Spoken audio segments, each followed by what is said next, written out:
Okay, good afternoon, everyone. We are here at the Emergency Operations Center in Jefferson Parish in Gretna.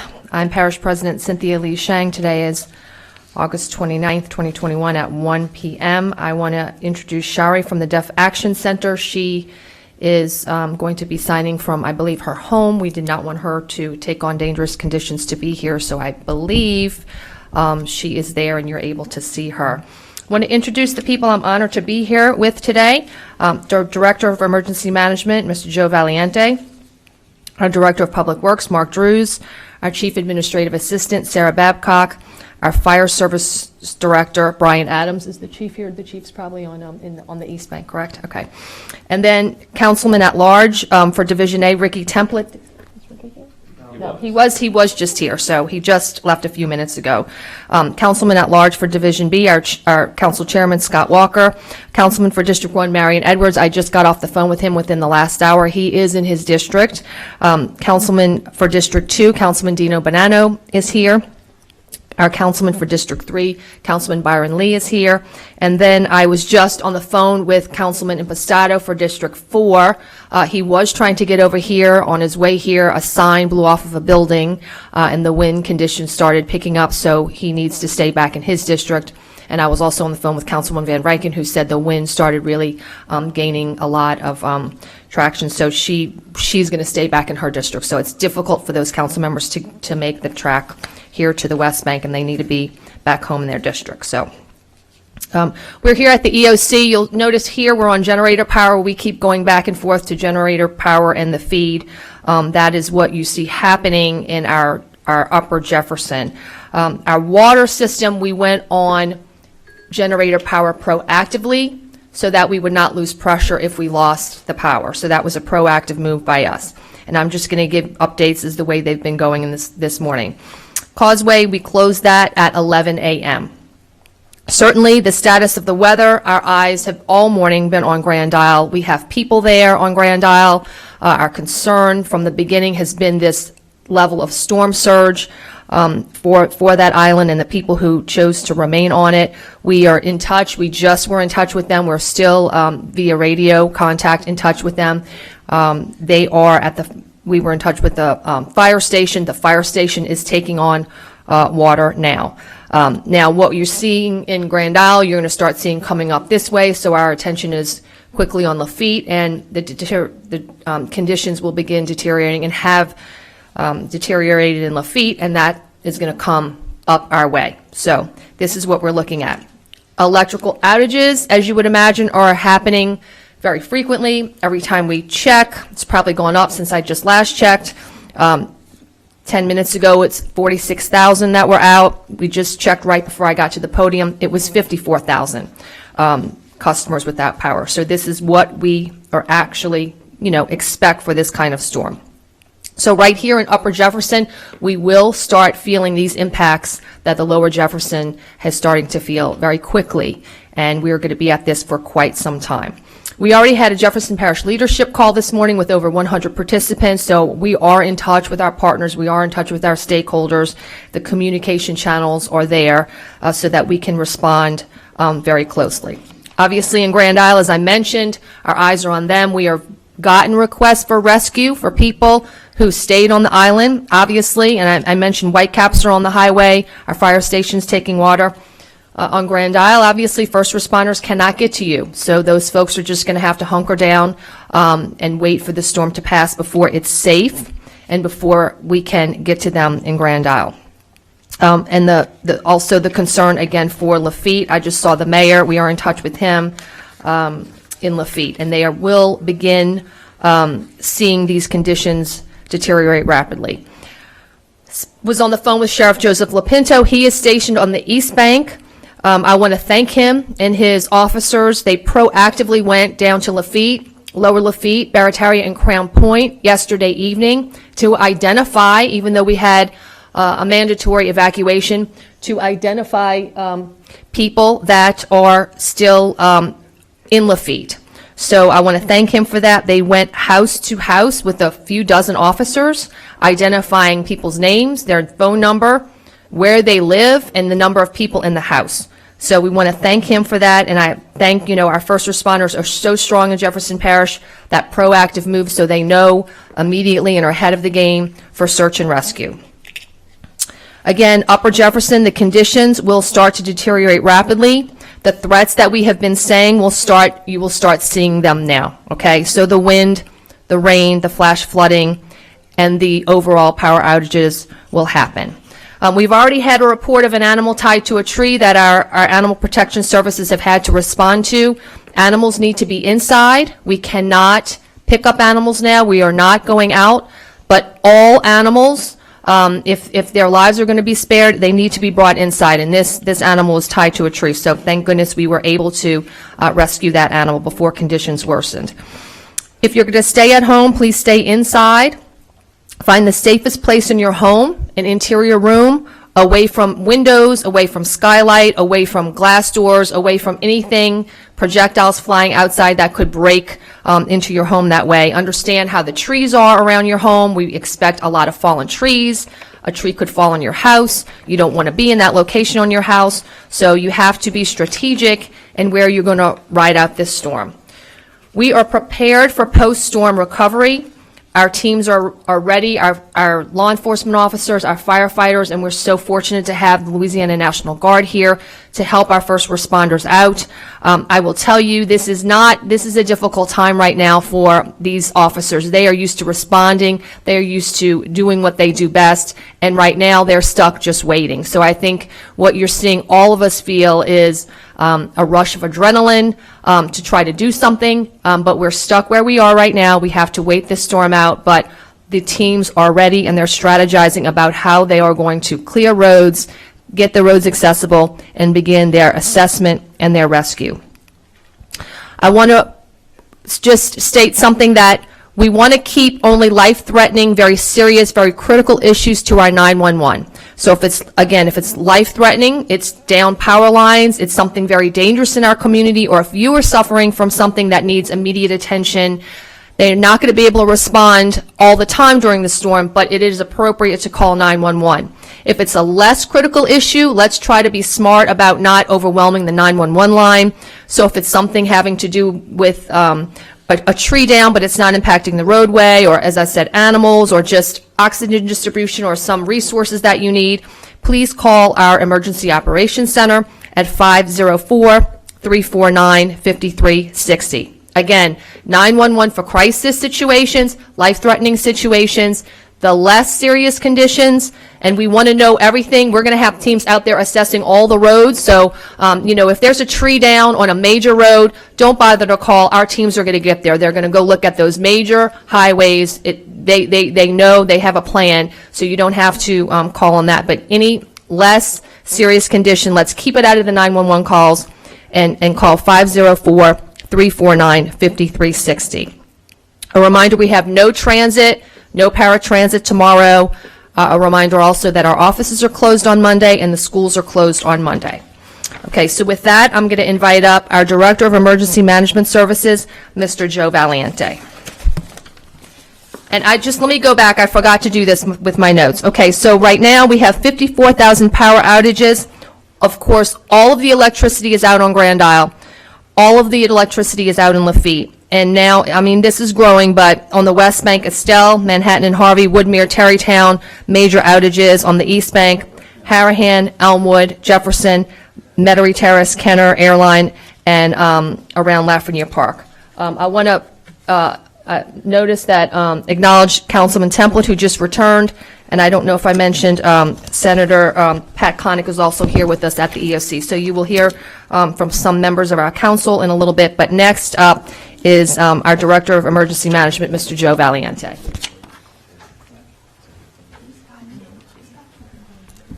Thank you, Madam President. I'll be brief. As you know, it was a Cat 4, 150 miles an hour when it made landfall at Port Fourchon, and now it's working its way toward the northwest, and it will severely impact the upper Jefferson Parish area.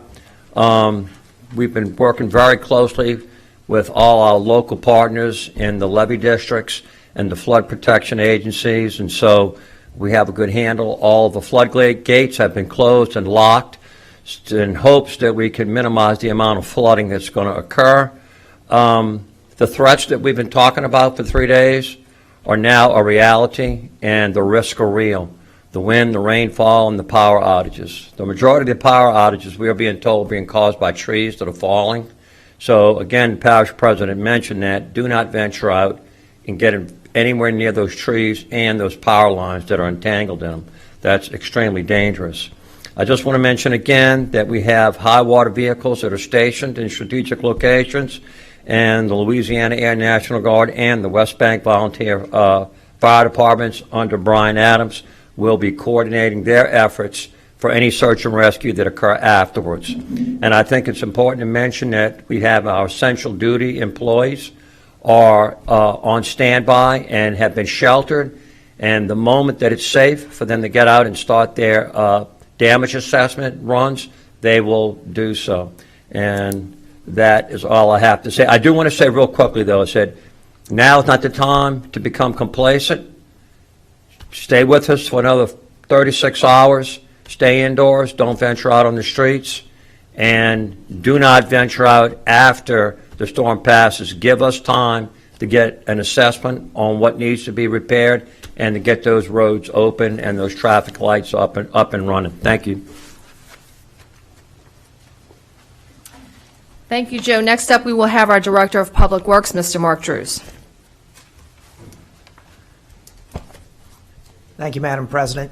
We'll start with drainage first. Right now, we're in very good shape. Fortunately, over the last 12 hours on the east and west bank, we've had basically 1 inch or less of rain, so all our canal levels are very low right now.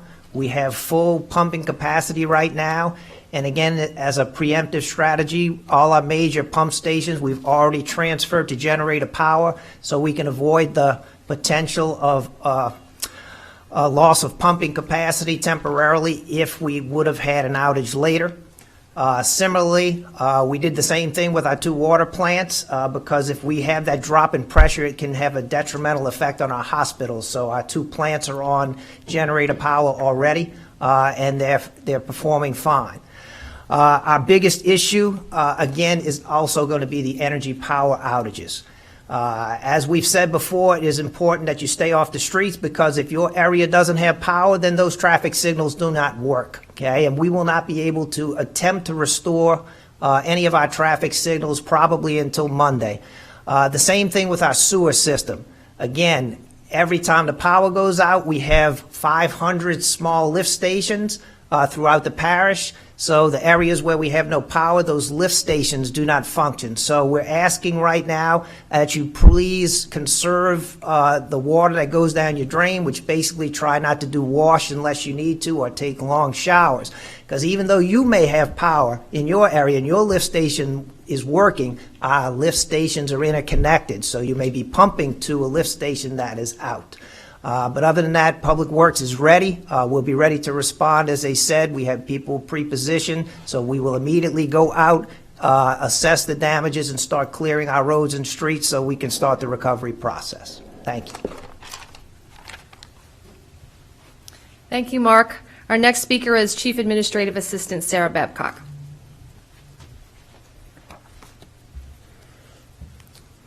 Good afternoon. This morning we've been in close contact with all of our healthcare facilities. We already have multiple hospitals and nursing homes across the parish who are operating on generator power, but all of them are able to currently provide essential services and people are safe there.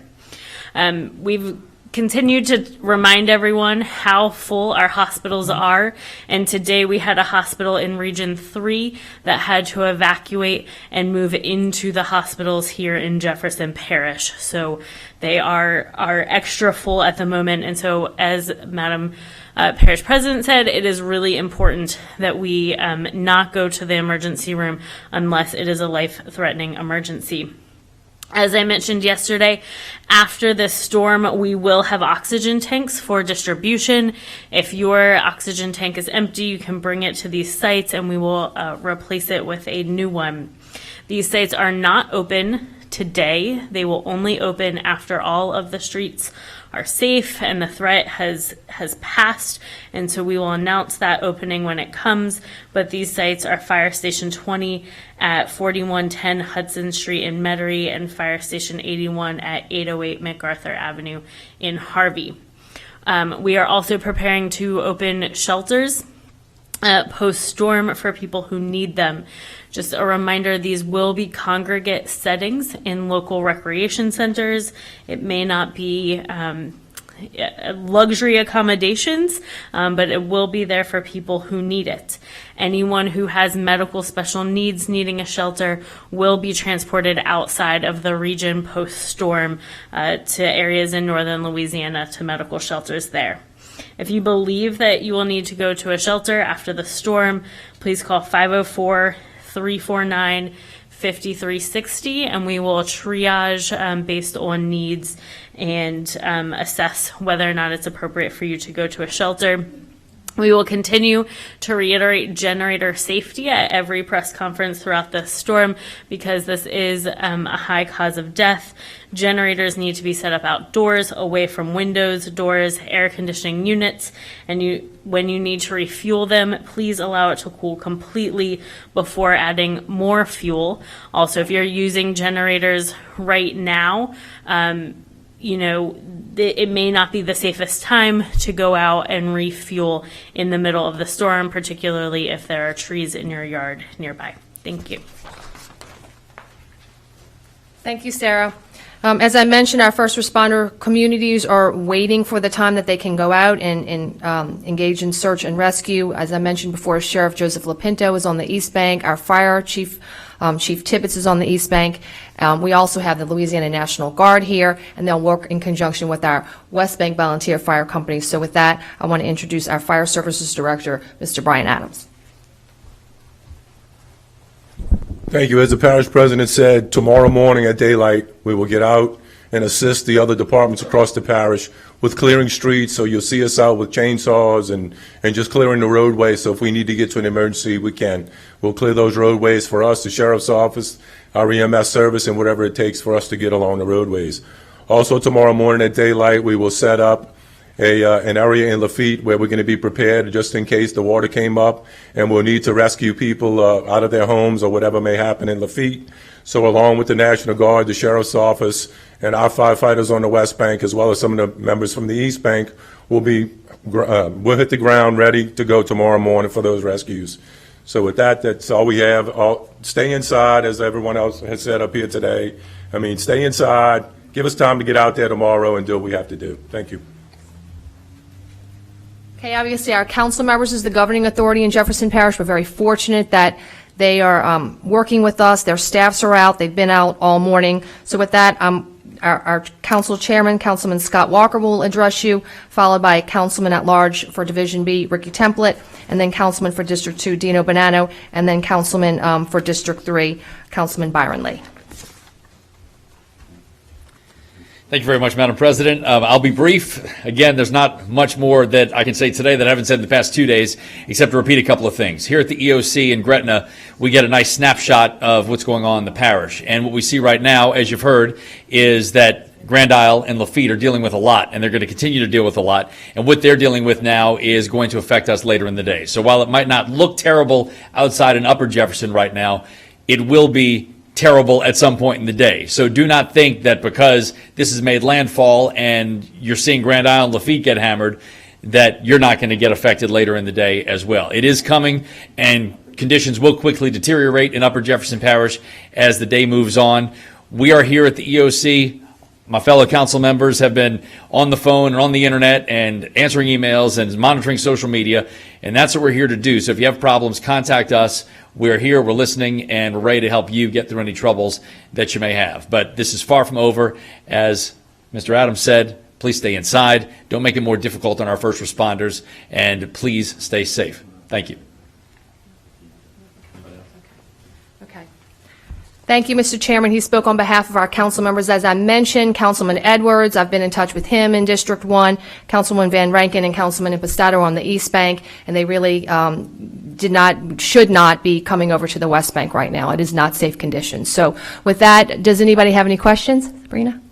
Yes, have you heard of any possible injuries in Grandal or Animal Feed? It's difficult. No, we were in touch with our our firefighters in Grand Isle. We were glad that we were still in touch with them, but everybody is inside, so it's a little bit too early to understand what's going on. Mayor Carmadel told me last night that in addition to some first responders that are on the island, he thinks that, a total of 40 people are there. But everybody is, as I said, we're getting requests for rescue, but I do not know the status of those people, and I don't know if even they know the status of those people. The first responders on the island know that yet. Have you been given any eye assessments of, roofs blowing off or structures being heavily damaged? Look, it looks very bad. We have a camera that was here at the EOC that was on the island. We lost that at 5 o'clock.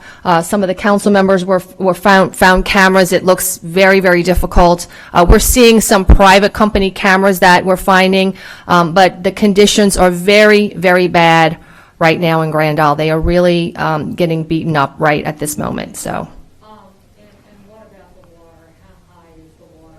You mentioned that fire station, I believe, is taking over. So the surge is very high. The roads have been impassable for a while. We did get reports early on, which we expected that, they're used to storms. They've been through so many, but that water was coming in areas that normally don't even take on water. So, of course, this is a different storm. At the fire station, it crossed the road, and it's on the bottom floor of the fire station. But that's an open kind of area. 6 feet on Highway 1. Okay. Councilman Walker is saying we got reports at 6 feet on Highway 1, which is the only road in. Yes. And again, we probably won't be able to assess those conditions for quite some time on Grand Isle. Now, just a reminder, and we keep saying this, the secondary effects of this storm are just as dangerous. So right now in Upper Jefferson, we have not started seeing it. Conditions are starting to get worse, but it's going to be a long, long day. But please, please, our first responders are here and ready to do their job. We have to work as a community. Give them free access to the roads. Let them assess the roads. Let them get the trees off the roads. Let them assess for down power lines. Please do not go out. I know everybody's going to have cabin fever when this is all over with, but we have got to be smart about this. We have got to work together as a community, and we all say we support law enforcement and first responders. We need to show that action now. But if you don't have a critical issue, you're going to stay put and you're going to do your part for our first responders. They do not need extra people on the road. They do not need extra car accidents that don't need to happen. They do not need to be responding to any post-storm injury. Let them respond to the injuries that are happening during the storm. So this is my plea of you as a community. Let's give and work with our first responders, and let's stay out of their way so they can do their job, please. Any other questions? Okay.